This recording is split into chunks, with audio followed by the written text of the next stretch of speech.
Welcome for you SCS classes. यह class Rajasthan चतुर्श्रेणी कर्मचारी परीक्षा 2025 में जिन लोगों का एग्ज़ाम होने जा रहा है और 19 सितंबर के लिए स्पेशल क्लास बनाई गई है, जो कि इस क्लास से 19 सितंबर को जिन लोगों का पेपर होने वाला है उनके लिए डायरेक्ट प्रश्न देखने को मिलेंगे। चलिए शुरू करते हैं आज की क्लास के लिए। पहला प्रश्न अपना है कि पहला प्रश्न है, मारू राय का पशु चारकों का आशय उस राय का समूह से है जो निम्नलिखित विकल्पों में से सर्वाधिक उपयुक्त उत्तर चुने। इसमें से तो सर्वाधिक उपयुक्त उत्तर कौन सा हो जाएगा? ये आपका हो जाएगा ऊँटों को पालते हैं। ये वाला ऑप्शन आपका राइट आंसर हो जाएगा। चलिए अगला प्रश्न। अगला है, निम्नलिखित में से कौन सा राजस्थान का पशु चारण समुदाय है? तो वह कौन सा समूह हो जाएगा? भाई आपका हो जाएगा राय का, क्योंकि पशु से संबंधित आपके लिए एक या दो प्रश्न आपको देखने को अवश्य से मिलेंगे आपके राजस्थान 4th ग्रेड के पेपर में। चलिए अगला प्रश्न। अगला है कि सूची फर्स्ट को सूची सेकंड से सम्मिलित करना है। तो इसे सम्मिलित करना है तो आपका जवाब क्या होगा? पहले सम्मिलित, चलिए करते हैं इसके लिए सम्मिलित। सूची फर्स्ट को सूची सेकंड से सम्मिलित करते हैं और करने के बाद में आप कमेंट करें इसका सही जवाब क्या हो जाएगा। तो इसका सही जवाब क्या हो जाएगा? तो देखिए, जो रायका होती है वह राजस्थान में पाई जाती है। कहाँ पाई जाती है? राजस्थान में। रायका कहाँ पाई जाती है? राजस्थान। तो इस तरह से आपका जो बी वाला ऑप्शन है यही आपका सही जवाब हो जाएगा। इसी में आपका मैच का आ रहा, क्योंकि ये अन्य फर्स्ट ऑप्शन में किसी में नहीं दे रखा है। चलिए बढ़ते हैं अपने अगले प्रश्न की तरफ। अगला है कि कौन सी दूध देने वाली पशु की देशज नस्ल नहीं है? तो आपको नहीं बताना है तो कौन सी नहीं है, तो आपका जवाब हो जाएगा जर्सी। ये वाला ऑप्शन यदि आपका जवाब था तो आपका बिल्कुल सही जवाब था। चलिए तेजी के साथ प्रश्नों को लगाएंगे क्योंकि अधिक से अधिक प्रश्न आपको करवा सकें। चलिए अगला है कि राजस्थान में रत्न एवं आभूषणों के लिए एक विशेष आर्थिक क्षेत्र स्थापित कहाँ किया गया? तो ये कहाँ स्थापित किया गया है? तो आपको आप कमेंट करके बताएं ये कहाँ स्थापित किया गया है। कमेंट करें आप लोग फटाक से। चलिए अगला प्रश्न। अगला है कि निम्नलिखित में से कौन सा राज्य राजस्थान के साथ अपनी सीमा साझा नहीं करता? सीमा से संबंधित एक प्रश्न आपको अवश्य देखने को मिलेगा। तो आपका जवाब हो जाएगा महाराष्ट्र, जो कि साझा सीमा नहीं करता है। चलिए अगला प्रश्न। अगला है कि निम्न में से कौन सा राष्ट्रीय उद्यान अभयारण्य राजस्थान में जीवाश्मों के संरक्षण के लिए प्रसिद्ध है? निम्नलिखित विकल्पों में से सर्वाधिक उपयुक्त है। तो सबसे सही उत्तर है वह आप चुने। तो आपका हो जाएगा राष्ट्रीय मरुस्थल उद्यान जैसलमेर। ये वाला ऑप्शन यदि आपका जवाब होगा तो आपका बिल्कुल सही जवाब रहा होगा। अगला है कि भाखड़ा नांगल परियोजना डैश डैश का एक संयुक्त उद्यम है। निम्नलिखित विकल्पों में से सर्वाधिक उत्तर चुने। तो इस तरह का ये सर्वाधिक उत्तर आप चुने, ये आपके लिए हर प्रश्न में आपको लगभग देखने को मिलेगा। तो आपका सही जवाब हो जाएगा पंजाब, हरियाणा और राजस्थान। इस तरह से सी वाला ऑप्शन आपका राइट आंसर हो जाएगा। क्वेश्चन नंबर 9 देखते हैं। चार वेद राजस्थान के किस क्षेत्र का प्रसिद्ध लोक नाटक प्रस्तुति है? चलिए इसके ऑप्शन देख लेते हैं। तो इसके ऑप्शन देख लेते हैं, ऑप्शन क्या क्या है इसके। तो देखिए, कोटा दे रखा है, दौसा दे रखा है, टोंक और जैसलमेर दे रखा है। तो आपका सही जवाब हो जाएगा टोंक। इस तरह से आपका सी वाला ऑप्शन आपका सही उत्तर हो जाएगा। चलिए अगला प्रश्न। घग्गर नदी के तट पर स्थित प्राचीनतम किला कौन सा है? निम्नलिखित में से सर्वाधिक उपयुक्त उत्तर चुने। आप इस तरह से इस पेपर को लगाएं जैसे कि आप एग्जामिनेशन हॉल में बैठे हैं 4th ग्रेड के पेपर में। तो आपका सही जवाब क्या हो जाएगा? तो आपका सही जवाब हो जाएगा भटनेर किला। क्या हो जाएगा? भटनेर का किला। चलिए अगला प्रश्न। अगला है कि ब्रह्मा मंदिर राजस्थान के किस क्षेत्र में स्थित है? तो आपका ये स्थित है पुष्कर में। चलिए बढ़ते हैं अपने अगले प्रश्न की तरफ। अगला है कि राजस्थान के पश्चिमी भाग में पाई जाने वाली कौन सी मृदा कम उपजाऊ होती है? तो कम उपजाऊ पूछी गई है, तो आपका सही जवाब हो जाएगा मरुस्थलीय मृदा। चलिए बढ़ते हैं अपने अगले प्रश्न की तरफ। अगला है कि राजस्थान के थार मरुस्थल में अत्यधिक उपयोगी होने के कारण इस वृक्ष को मरुस्थल का कल्प वृक्ष, मरुस्थल का क्या कहते हैं? कल्प वृक्ष कहा जाता है। दिए गए विकल्पों में से पहचान कीजिए। तो आपका जवाब हो जाएगा खेजड़ी का। बी वाला ऑप्शन आपका सही उत्तर हो जाएगा। चलिए अगला प्रश्न। अगला कि राजस्थान में ग्रीष्म ऋतु में चलने वाली शुष्क गर्म एवं धूल भरी हवाएं कहलाती है, तो इन्हें क्या कहते हैं? तो इन्हें कहते हैं लू कहते हैं। क्या कहेंगे? इन्हें लू कहेंगे। चलिए अगला प्रश्न। अगला कि राजस्थान के कुछ मुख्य राष्ट्रीय उद्यान और अभ्यारण्य हैं, तो इसके ऑप्शन इधर दे रखे हैं। चलिए देखते हैं उनके लिए क्या क्या ऑप्शन दे रखे हैं, क्योंकि आपको इसी क्लास से बहुत सारे प्रश्न आपको डायरेक्ट देखने को मिलेंगे आपके पेपर में। तो आपका इसका सही जवाब क्या हो जाएगा? तो आपका इसका सही जवाब हो जाएगा, देखिए सीता माता अभ्यारण्य, ये भी ठीक है आपका। कौन सा? सीता, ये भी आपका ठीक है।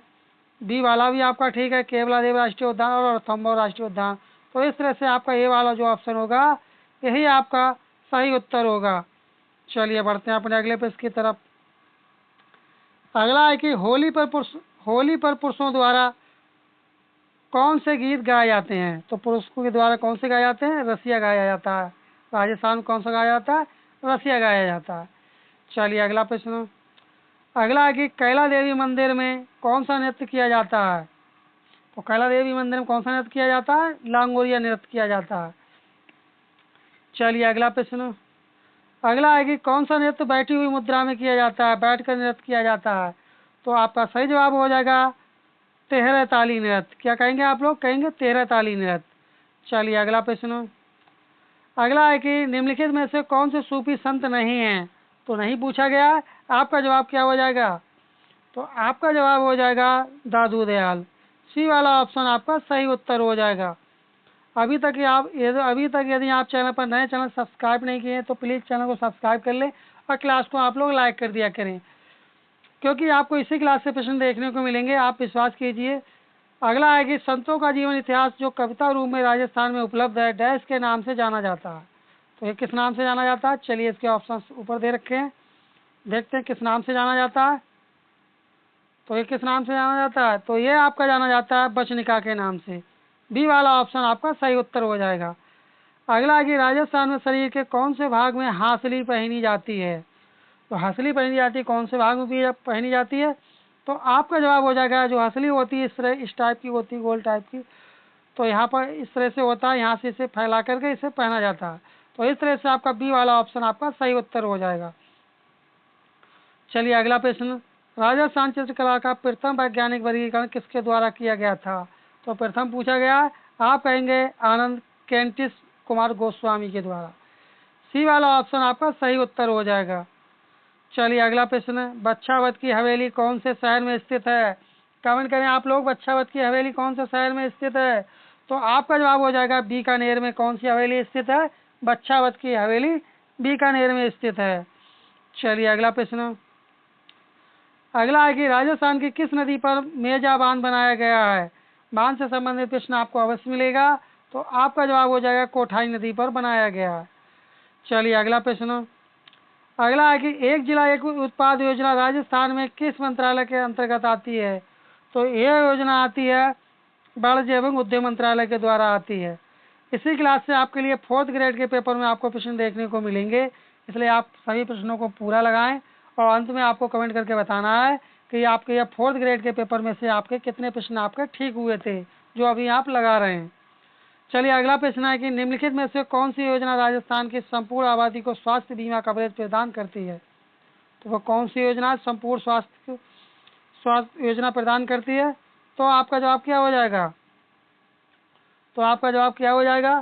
तो आपका जवाब हो जाएगा मुख्यमंत्री निःशुल्क निरोगी राजस्थान योजना। ए वाला ऑप्शन आपका सही उत्तर हो जाएगा। चलिए अगला प्रश्न। राजस्थान में मुख्यमंत्री निःशुल्क बिजली योजना घरेलू सब्सिडी के तहत उन उपभोक्ताओं को मुफ्त बिजली शून्य बिल प्रदान की जाती है जिनकी खपत डैश प्रति माह यूनिट है। उन लोगों की कितनी खपत होनी चाहिए प्रति माह में? तो उनके लिए बिजली मुफ्त दी जाएगी। तो आपका सही जवाब हो जाएगा 100 यूनिट। चलिए बढ़ते हैं अपने अगले प्रश्न की तरफ। अगला है कि कौन सी योजना बेरोजगार युवाओं के रोजगार मुखी कौशल प्रशिक्षण प्रदान करके रोजगार का अवसर प्रदान करती है? तो आपका जवाब हो जाएगा रोजगार आधारित जन कौशल विकास कार्यक्रम। बी वाला ऑप्शन यदि आपका जवाब था तो आपका बिल्कुल सही जवाब था। ज़्यादातर आप लोगों का इस प्रश्न का सही जवाब आया था इस प्रश्न का। चलिए अगला प्रश्न। अगला है कि कौन सा राष्ट्रीय राजमार्ग राजस्थान से होकर नहीं गुजरता है। तो आपको बताना कौन सा नहीं गुजरता है। यह आपका नहीं गुजरता है राष्ट्रीय राजमार्ग संख्या 10, जिसे आप आइंस्टाइन भी कह सकते हैं। क्या कह सकते हैं? आइंस्टाइन नहीं गुजरता है। चलिए अगला प्रश्न। अगला है कि निम्नलिखित में से राजस्थान का कौन सा शहर बावड़ियों की प्रमुखता के कारण सिटी ऑफ स्टेप वेल्स कहा जाता है। तो सिटी ऑफ स्टेप वेल्स किसे कहते हैं? तो आपका जवाब हो जाएगा बूंदी शहर के लिए कहते हैं। और उदयपुर के लिए क्या कहते हैं, जरा कमेंट करके बताएं। और जयपुर शहर के लिए क्या कहते हैं? जयपुर तो आपको पता होगा, इसे गुलाबी शहर कहते हैं। क्या कहते हैं? गुलाबी शहर कहते हैं। और उदयपुर का आप कमेंट करके बताएं उदयपुर के लिए क्या कहते हैं। चलिए अगला प्रश्न। अगला प्रश्न है कि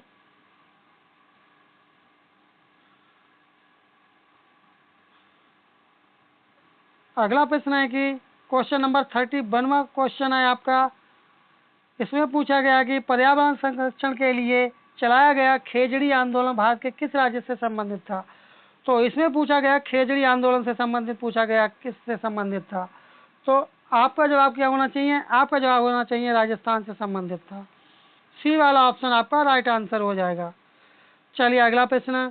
राजस्थान के कौन से भाग में अधिकतम वर्षा प्राप्त होती है? सबसे अधिक वर्षा किसमें होती है? तो आपका जवाब हो जाएगा दक्षिणी राजस्थान में ये क्या होती है? वर्षा होती है, अधिकतम वर्षा।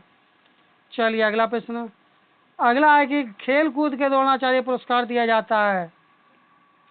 तो आपका जवाब हो जाएगा प्रख्यात प्रशिक्षकों के लिए दिया जाता है। जो प्रशिक्षक होते हैं उनके लिए दिया जाता है। चलिए अगला प्रश्न। अगला है कि निम्नलिखित में से कौन कभी सितंबर 2024 तक राजस्थान का मुख्यमंत्री नहीं रहा। तो आपका जवाब हो जाएगा सचिन पायलट नहीं रहा था, लेकिन ये आपके अशोक गहलोत, भजन लाल शर्मा, भरत सिंह शेखावत रहे थे। और वर्तमान में मुख्यमंत्री कौन है, जरा आप कमेंट करके बताएं राजस्थान के कौन मुख्यमंत्री हैं। ये भी आपको देखने को मिलेगा आपके 4th ग्रेड के पेपर में प्रश्न। तो अगला प्रश्न है कि 2001 से 2011 तक के दशक में राजस्थान के किस जिले में जनसंख्या वृद्धि दर सर्वाधिक थी। तो सर्वाधिक पूछी गई है, तो आपका जवाब हो जाएगा बाड़मेर जिले में। डी वाला ऑप्शन आपका सही उत्तर होगा।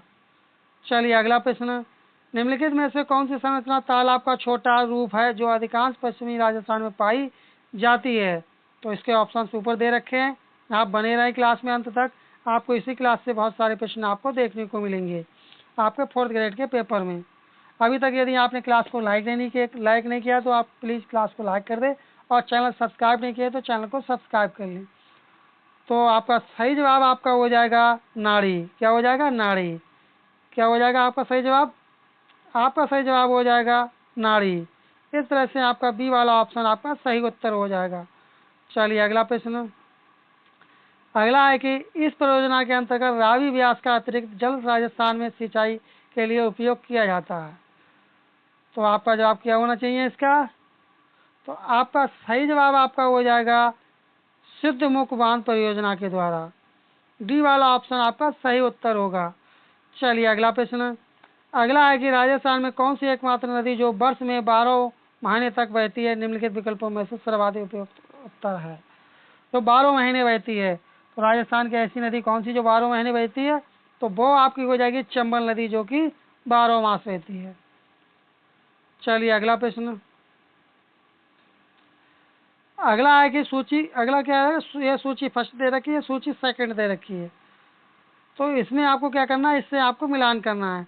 तो चलिए करते हैं इसके लिए मिलान। सूची फर्स्ट को सूची सेकंड से मिलान करते हैं।